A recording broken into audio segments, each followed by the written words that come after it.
Se eu apagasse todas as luzes do planeta e te colocasse a quase 11.000 metros de profundidade, você sobreviveria um segundo? Não. Mas alguma coisa sobrevive, e isso é o que deveria te assustar. Porque lá embaixo não existe luz, não existe fotossíntese, não existe fotossíntese, não existe planta, não existe cadeia alimentar tradicional. Existe pressão suficiente para esmagar aço. Existe frio constante, existe escuridão absoluta. E mesmo assim, existe vida. Hoje você vai entender o que vive no lugar mais profundo da Terra.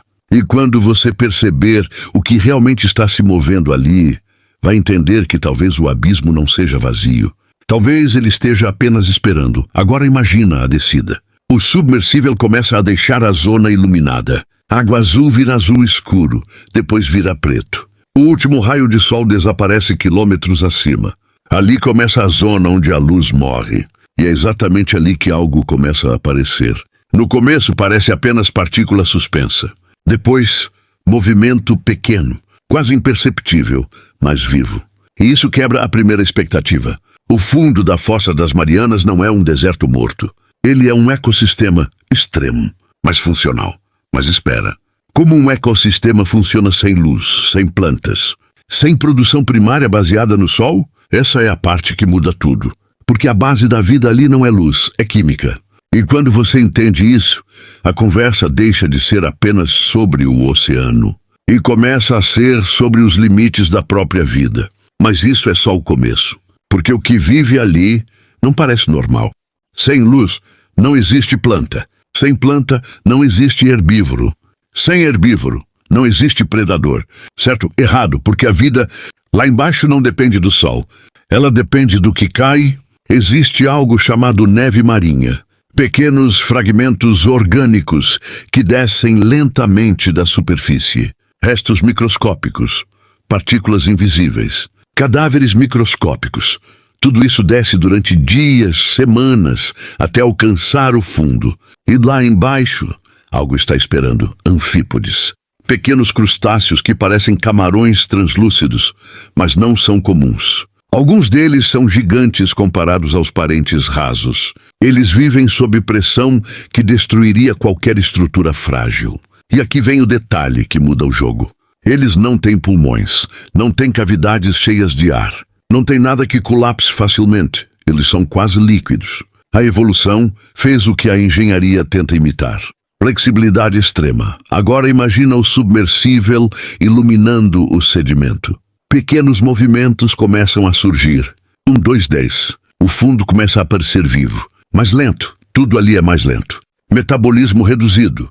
Movimentos calculados. Nada desperdiça energia, porque energia ali é rara. E agora vem algo ainda mais absurdo. Existem bactérias que vivem não da luz, mas de reações químicas no sedimento. Elas utilizam compostos minerais. Elas transformam química em energia. Ou seja, existe uma cadeia alimentar inteira que nunca viu o sol. Isso muda completamente nossa ideia de limite. Porque durante muito tempo acreditamos que a vida precisava da luz solar para existir. Mas ali, a vida ignora o sol. Isso cria uma pergunta inevitável. Se a vida consegue prosperar sem luz, o que mais ela consegue fazer?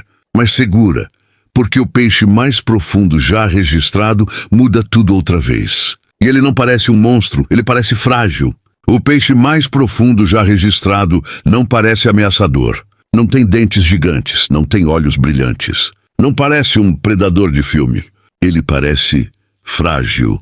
O peixe caracol radal. Corpo quase translúcido, sem escamas duras, sem bexiga natatória, porque qualquer bolha de ar ali embaixo seria esmagada instantaneamente. Agora presta atenção nisso. A pressão a 8.000, 9.000 metros já é absurda. Mas esses peixes vivem perigosamente próximos do limite físico da própria biologia. Os cientistas descobriram algo impressionante. Quanto mais fundo esses peixes vivem, maior a concentração de uma molécula chamada TMAO no corpo deles. Essa molécula impede que as proteínas colapsem sob pressão extrema. Em outras palavras, a bioquímica deles foi ajustada metro por metro. Quanto mais fundo, mais proteção molecular. Agora pensa nisso. Nós precisamos de cápsulas de titânio com paredes grossas. Eles precisam apenas de uma molécula extra. Quem realmente está adaptado? Mas aqui vem o detalhe que deixa tudo mais intenso. Existe um limite teórico. Em algum ponto, a concentração de TMAO necessária para manter as células funcionando se tornaria inviável. E adivinha? Esse ponto está muito próximo da profundidade máxima da fossa. Ou seja, estamos literalmente no limite absoluto da vida vertebrada. Mais fundo do que isso, talvez nenhum peixe consiga existir. Isso cria uma fronteira invisível, uma linha biológica, uma marca que separa o possível do impossível. Mas agora vem a pergunta desconfortável.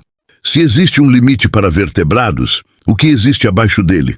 Porque a vida não para onde nós paramos. E é aqui que as coisas começam a ficar realmente interessantes. Abaixo do limite dos peixes, a vida não desaparece. Ela muda, sem coluna, sem estrutura rígida, sem qualquer coisa que possa colapsar.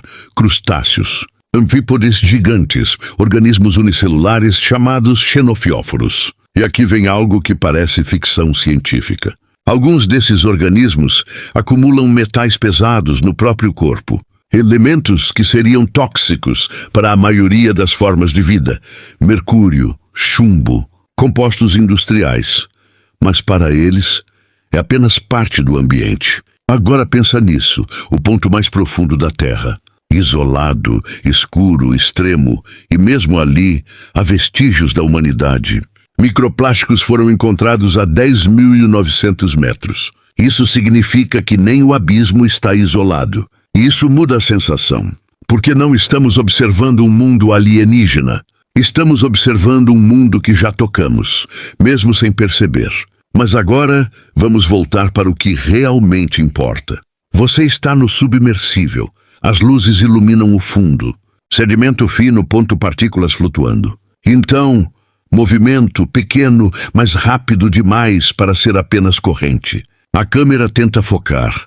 Algo cruza o feixe de luz e desaparece na escuridão. Não é um monstro, mas também não é claramente identificável. E aqui está o problema real. Exploramos menos aquela região do que exploramos a superfície da Lua. Menos mapas, menos missões. Menos tempo de observação. Isso significa que 99% do que acontece ali acontece sem testemunha, sem registro. Sem luz, agora imagina quantos comportamentos nunca foram filmados. Quantos predadores evitam luz artificial? Quantas espécies simplesmente não se aproximam de ruído mecânico?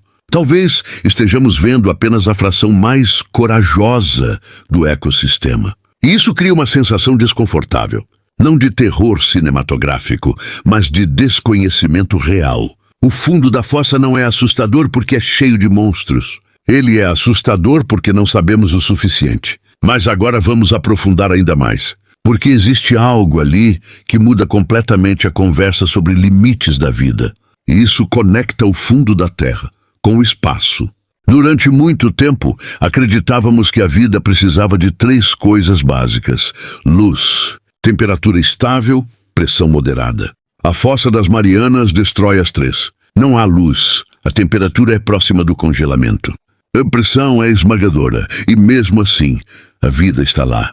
Agora pensa nas implicações disso. Se organismos conseguem sobreviver apenas com energia química, se conseguem estabilizar suas células sob 1.100 atmosferas, se conseguem viver no escuro absoluto, então talvez o fundo da fossa seja o melhor modelo que temos para a vida fora da Terra. Luas como Europa, de Júpiter, ou Encélado, de Saturno, ambas possuem oceanos subterrâneos sob quilômetros de gelo. Sem luz solar, alta pressão, ambientes quimicamente ativos, soa familiar. O fundo da fossa pode ser um espelho, um laboratório natural mostrando que a vida não é frágil. Ela é insistente, mas agora volta para o submersível. Você está ali, silêncio absoluto, o casco suportando toneladas de pressão. As luzes iluminam uma pequena área, e tudo fora daquele círculo continua invisível. Isso é importante, porque tudo o que sabemos sobre aquele ecossistema vem de pequenas janelas de observação. Minutos de filmagem, pequenos recortes. A maior parte do tempo, o fundo permanece não observado. Agora imagina o que acontece quando não estamos lá. Interações entre espécies, predação silenciosa, reprodução, migração microscópica. Talvez existam comportamentos que nunca veremos, porque nossa presença altera o ambiente. Luz artificial, vibração. Talvez estejamos sempre vendo apenas a superfície do comportamento real. E isso cria uma pergunta que poucos fazem. E se algumas espécies simplesmente evitam qualquer aproximação tecnológica? E se existirem organismos que detectam vibração muito antes de serem vistos? E se estivermos observando apenas os que não conseguem fugir rápido o suficiente? Isso não é teoria conspiratória, é ecologia básica. E presença do observador altera o ambiente. E no ambiente mais extremo do planeta, essa alteração pode ser significativa. Mas existe algo ainda mais profundo aqui. O fundo da fossa nos ensina algo sobre limite. Nós pensamos que extremo significa impossível. Mas para aquelas criaturas, extremo é normal. Nós chamamos de hostil, elas chamam de casa. E talvez a pergunta não seja como elas sobrevivem ali. Talvez a pergunta seja: por que nós insistimos em definir limite com base em nós mesmos? Mais segura, porque o próximo ponto é o que realmente muda a perspectiva. Existe algo que o fundo da Fossa das Marianas faz com a gente. Ele quebra arrogância. Durante séculos, o ser humano definiu limites baseados na própria fragilidade. Se nós não conseguimos viver ali, ninguém consegue. Errado. A vida não foi projetada para nos acompanhar. Ela evoluiu para persistir. E persistência não depende de conforto. Depende de adaptação. No fundo da fossa não existe beleza exuberante. Não existem cores vibrantes. Não existem recifes gigantes. Existe silêncio, pressão e escuridão. E mesmo assim, movimento. Isso deveria mudar completamente a forma como enxergamos o planeta. Porque significa que a Terra não é habitável apenas na superfície. Ela é habitável em camadas que mal compreendemos. E aqui vem algo que realmente mexe com a cabeça. Se a vida pode existir onde a luz nunca chegou, então a luz nunca foi requisito absoluto. Se a vida pode resistir a 1100 atmosferas, então a fragilidade que atribuímos à biologia estava errada. Se a vida pode prosperar na escassez extrema de energia, então a abundância nunca foi condição obrigatória. A fossa não é apenas profunda. Ela é uma redefinição de possibilidade. Mas agora vem o contraste brutal. Enquanto aquelas criaturas pertencem ao abismo, nós somos visitantes frágeis. Nós precisamos de metal, precisamos de cálculo. Precisamos de precisão absoluta. Elas precisam apenas continuar sendo o que são. Isso cria uma imagem poderosa. Um peixe quase transparente cruzando o feixe de luz. Indiferente à nossa presença, indiferente à nossa tecnologia. Indiferente ao fato de que estamos ali tentando entender como ele existe. Talvez o abismo não esteja tentando nos assustar. Talvez ele esteja tentando nos ensinar. Ensinar que limite é relativo, que extremo é perspectiva, que o impossível é muitas vezes apenas falta de adaptação. Mas agora vem a parte humana da história. Porque uma coisa é observar criaturas adaptadas ao ambiente mais extremo da Terra. Outra é colocar humanos ali. Outra é confiar que engenharia nunca vai falhar. Outra é acreditar que controle é absoluto. E no próximo episódio, um experimento quase provou o contrário. Uma falha mínima, um detalhe milimétrico. Um momento em que a pressão quase venceu. Porque enquanto a vida se adapta ao abismo, o ser humano desafia ele.